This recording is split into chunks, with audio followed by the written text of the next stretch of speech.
Au temps de Jésus, le peuple juif est très divers. Il y a les prêtres conservateurs, soucieux d'éviter tout conflit avec l'occupant romain.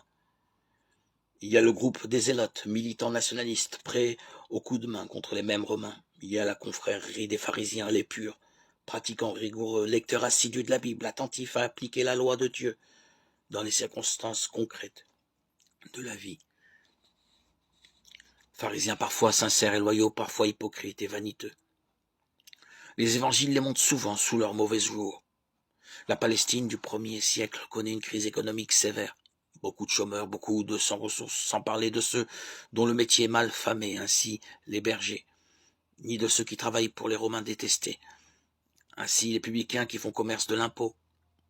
Toute cette masse qui ne connaît pas la loi de Dieu, des gens maudits, Jean 7, 49.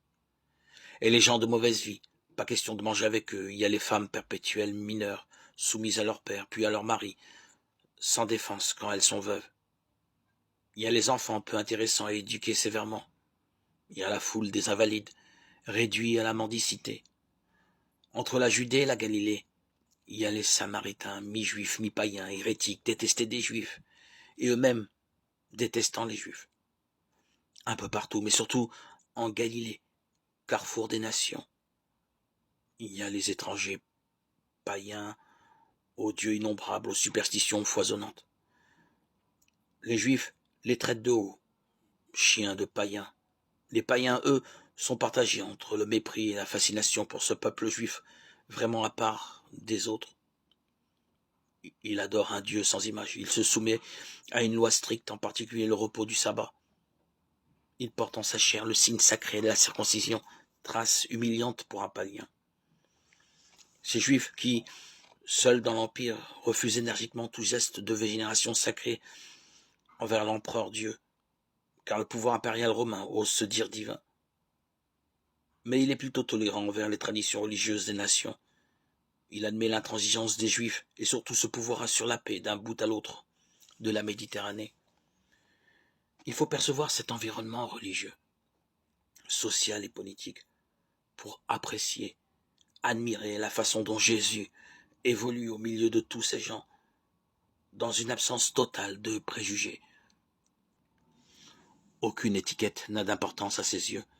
Ceux et celles qui l'accueillent sont d'abord des frères, même si eux et elles lui disent tout naturellement Rabbi, maître.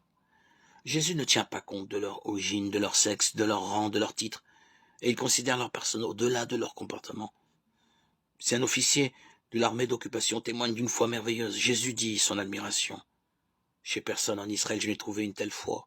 Matthieu 8, 10. Si des femmes veulent le suivre, il le permet, contrairement aux autres prédicateurs itinérants du temps. Luc 8, 1, 3. Si un scribe témoigne d'un sens aigu de l'amour de Dieu, Jésus relève sa remarque. Tu n'es pas loin du royaume de Dieu. Marc 12, 34. Le Samaritain guéri qui revient remercier Dieu. Jésus le propose en exemple pour venir rendre gloire à Dieu. Il n'y a que cet étranger. Relève-toi, va, ta foi t'a sauvé. Luc 17, 18, 19. Les enfants qu'on amène au Christ malgré l'opposition des disciples. Jésus les bénit. Matthieu 19, 13, 15. Un publicain, une prostituée, un infirme, un lépreux, un possédé, un dément sont d'abord aux yeux de Jésus des fils et des filles de Dieu. Et leur conduite ou leur malheur n'efface jamais cette dignité foncière.